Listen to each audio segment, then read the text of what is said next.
Assalamualaikum warahmatullahi wabarakatuh. Alhamdulillah wassalatu wassalamu ala Rasulillah wa ala alihi wa sahbihi wa man walah. Halaqah yang ke-11 dari silsilah ilmiah pembahasan kitab Khulasah Ta'zimil Ilm yang ditulis oleh Fadilatul Syekh Shalih ibn Abdullah ibn Hamad Al-Utsaimin hafizahullahu ta'ala. Al-Ma'qidu Tsamin, simpul yang ke-8 adalah luzumu ta'anni fi talabihi wa tarki al-ajalah. Simpul yang ke-8 adalah hendaklah kita terus-menerus pelan-pelan di dalam menuntut ilmu. Luzum berarti dia melazimi. Ta'anni artinya adalah pelan-pelan di dalam menuntut ilmu. Artinya sedikit demi sedikit.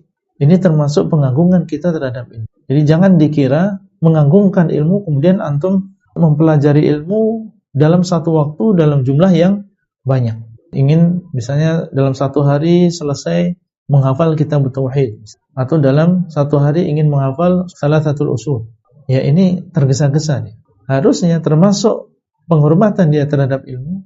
Kalau memang dia ingin mendapatkan dan ingin bertemu dengan ilmu tadi, ingin meraih ilmu tadi, maka dia harus mencarinya dengan sedikit demi sedikit. Itu justru menunjukkan pengagungan kita terhadap ilmu. Karena dengan sedikit demi sedikit kita akan sampai kepada ilmu. Tapi kalau kita menimba ilmu secara langsung dalam jumlah yang banyak, dalam waktu yang sebentar, maka ini sebenarnya adalah menghinakan ilmu. Karena dia tidak akan mendapatkan ilmu tadi. Wa tarkil ajalah, dan meninggalkan tergesa-gesa. Al-ajalah minasyaitan. Tergesa-gesa ini adalah dari syaitan. Dia tahu bahwa saya orang yang tergesa-gesa di dalam menuntut ilmu, maka dia tidak akan mendapatkan. Semuanya ingin dia baca dalam waktu 1 hari. Dia ingin segera menguasai ilmu fiqh dalam 2 hari. Ini tergesa-gesa. Inna tahsilal ilmi la yakunu jumlatan wahidah. Menuntut ilmu itu bukan dengan satu waktu dengan jumlah yang banyak. Bukan dengan cara itu menuntut ilmu. Idzil qalbu yad'uf an dzalik. Karena hati kita ini adalah lemah dan tidak mampu untuk melakukan yang demikian. Hati sebagaimana kita tahu ini adalah tempat ilmu tersebut. Dan kalau kita langsung memasukkan ilmu ke dalam hati yang lemah ini dalam satu waktu, maka dia tidak akan mampu. Dia adalah lemah untuk melakukan yang demikian. Nah, kalau dia lemah, maka akan dia segera letakkan ilmu tadi dan tidak bisa dia bawa. Wa inna lil ilmi fihi thiqalan ka thiqatil hajari fi yadi hamilihi. Maka sesungguhnya ilmu itu adalah memiliki thiqal. Ilmu itu berat, sebagaimana beratnya sebuah batu di tangan orang yang membawanya. Orang yang membawa batu besar, berat dia. Kalau dia tidak mampu, maka akan segera dia lemparkan batu tadi. Tidak akan lama-lama dia pegang, karena dia tidak bisa atau tidak mampu untuk membawa batu tadi. Sebagaimana batu itu memiliki berat, demikian pula ilmu itu adalah memiliki berat.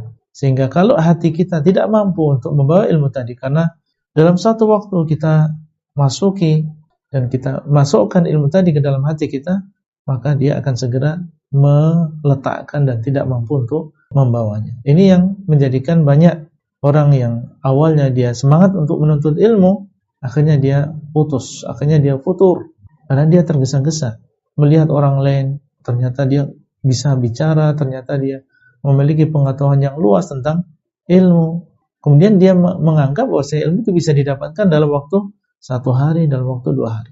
Dia tergesa-gesa. Padahal dia bisa mendapatkan ilmu tadi selama puluhan tahun. Dia belajar. Dia dari 1 jam tiap hari, 2 jam setiap hari, dan dia selama bertahun-tahun mendengarkan, selama bertahun-tahun mengikuti, akhirnya dia mendapatkan ilmu tadi.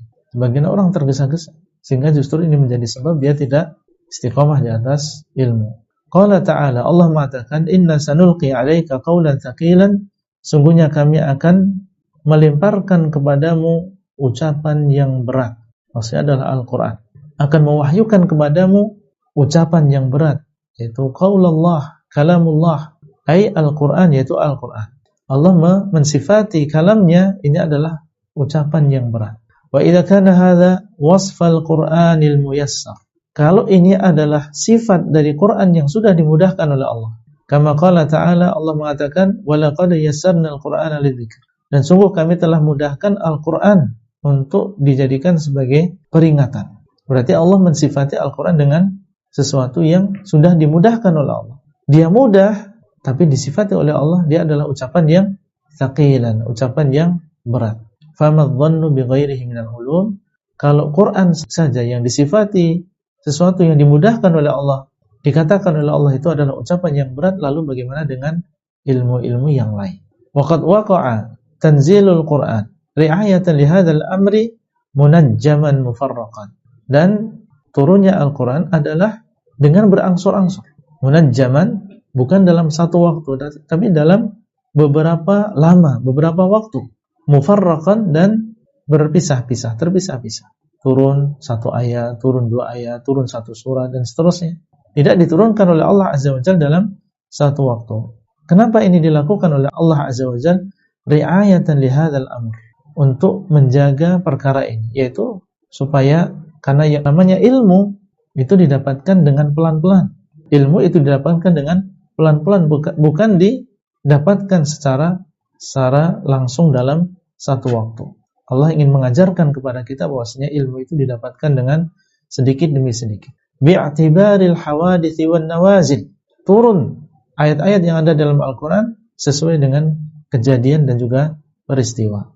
Qala ta'ala, Allah mengatakan, wa qala alladziina kafaru laula nuzzila 'alaihil Qur'anu jumlatan wahidah. Dan orang-orang kafir mengatakan, seandainya diturunkan Al-Quran kepadanya, itu kepada Nabi Muhammad SAW, jumlatan wahidah, dalam satu kali saja, langsung diturunkan kepada Nabi dalam satu kali saja.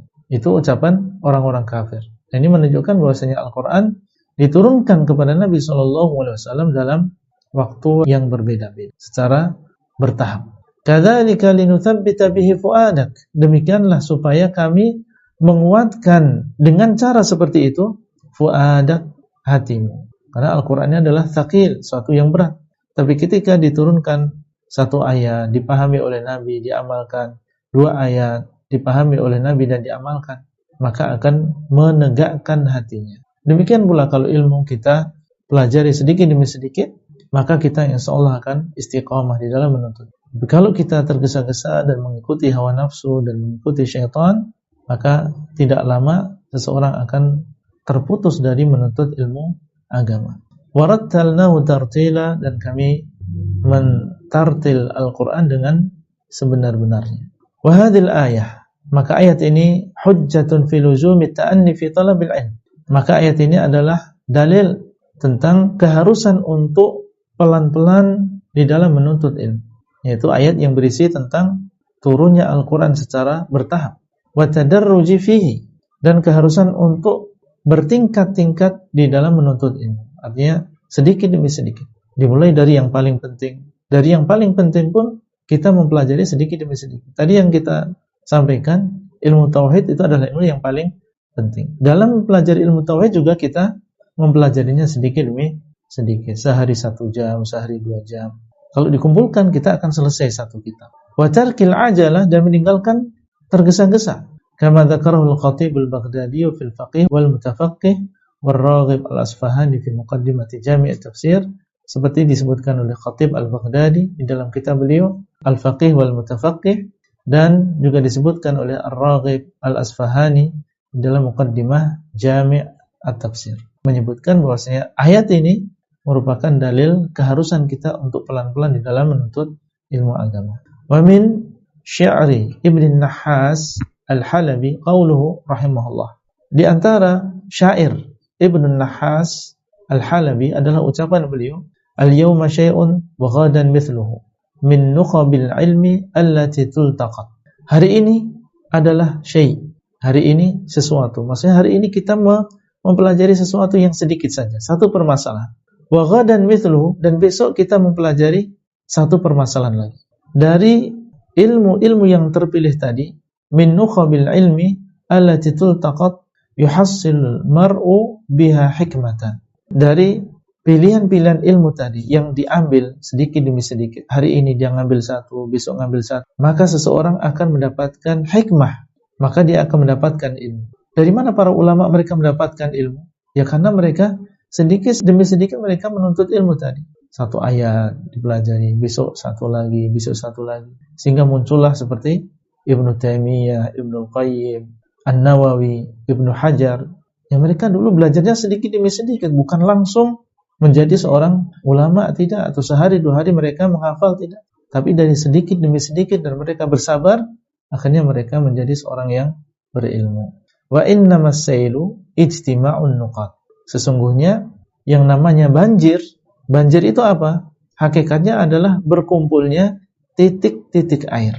Banjir, air yang banyak, itu adalah kumpulan dari titik-titik air. Dia dikumpulkan atau mereka berkumpul akhirnya menjadi sebuah banjir. Demikian pula ilmu yang dimiliki oleh para ulama, dari mana mereka dapatkan? Ya sedikit demi sedikit, sedikit demi sedikit, dengan cara yang tadi sudah kita sebutkan. Jadi kita harus punya pokoknya dulu. Ya, kita mempelajari matan dulu, dan ini kita jadikan sebagai pokoknya, fondasinya, matan dari ilmu tersebut. Kemudian kita mempelajari lagi, kemudian kita tempelkan lagi, dan kita tempelkan sampai akhirnya terbentuk sebuah bangunan ilmu yang kokoh. Jadi masing-masing cabang ilmu tadi kita harus memiliki fondasinya, memiliki matan yang kita jadikan rujukan, yang kita hafal dan kita pelajari maknanya. Wa muqtadha luzumit ta'anni wat tadarruj al-bada'atu bil mutun al-qisar al-musannafati fi funul ilm. Nah, di antara konsekuensi dari keharusan pelan-pelan dan juga bertahap adalah kita memulai dengan matan-matan yang pendek yang ditulis di dalam cabang-cabang ilmu tadi. Nah, kita memulai dengan mempelajari matan-matan tadi. Hifdhan, dengan cara menghafalnya, wastishrahan, dan kita berusaha untuk mencari syarahnya, penjelasan dari matan tadi, karena terkadang dia ucapannya sedikit, dia memiliki makna yang dalam, tapi kalau kita tidak belajar dari seorang guru, kita enggak memahaminya. Wal mailu an mutala'atil mutawwalat allati lam yartafi' at-talibu ba'du ilaiha. Dan hendaklah seseorang berpaling dari membaca buku-buku yang panjang, buku-buku yang berjilid-jilid, yang belum sampai seseorang kepada tingkatannya. Ya, antum baru di awal, maka termasuk pengagungan terhadap ilmu antum mulai dari matan-matan yang pendek. Jangan antum langsung belajar misalnya tentang langsung buka Fathul Bari. Memang di situ ada ilmunya, tapi antum belum sampai ke sana.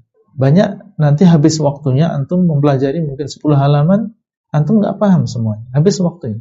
Tapi kalau antum mempelajari dari yang ringkas, antum langsung paham dan bisa antum amalkan. Dan nanti insyaallah antum paham bisa membaca Fathul Bari. Wa man ta'arrada lin-nadhari fil mutawwalat faqad yajni 'ala dinihi. Barang siapa yang memaksakan dirinya membaca buku-buku yang berjilid-jilid, maka dia telah merusak agamanya, dia merusak ilmunya, merusak agamanya. Wa tajawuzul i'tidal fil ilmi rubbama adda ila tadyi'ihi.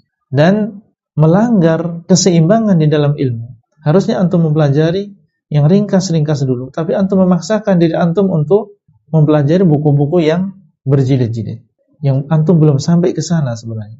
Maka ini akan membawa kepada penyia-nyiaan terhadap ilmu tadi. Karena antum banyak perkara yang antum enggak paham, dan mungkin antum salah paham sehingga justru malah sesat di dalam pemikiran kita. Karena kita tidak mendasari dengan mempelajari matan-matan yang singkat, yang ringkas, yang ditulis dalam cabang ilmu tadi.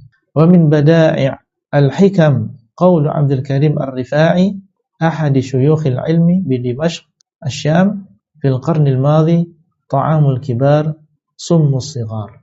Dan di antara hikmah-hikmah yang luar biasa adalah ucapan Abdul Karim Ar-Rifa'i, salah seorang ulama yang ada di Damaskus, Syam, di abad yang lalu.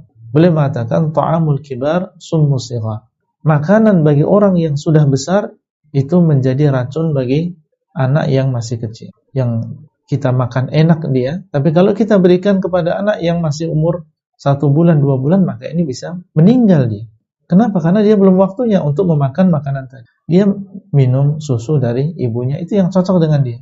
Tapi kalau kita paksa dia memakan makanan kita, meskipun menurut kita adalah enak, maka ini akan menjadikan dia termudarati. Tentunya ini adalah permisalan yang sangat bagus sekali. Ini di permisalan bagi orang yang mempelajari ilmu, membaca buku-buku yang berjilid-jilid, yang panjang, sementara dia belum mempelajari yang ringkas dari cabang ilmu tersebut. Maka ini bukan pengagungan terhadap ilmu, tapi justru ini adalah penghinaan terhadap ilmu itu sendiri. Orang yang ingin mengagungkan ilmu, maka dia menempuh cara untuk mendapatkan ilmu tadi, yaitu dengan cara bertahap, pelan-pelan. Itulah yang bisa kita sampaikan pada halaqah kali ini, dan sampai bertemu kembali pada halaqah selanjutnya. Wassalamualaikum warahmatullahi wabarakatuh.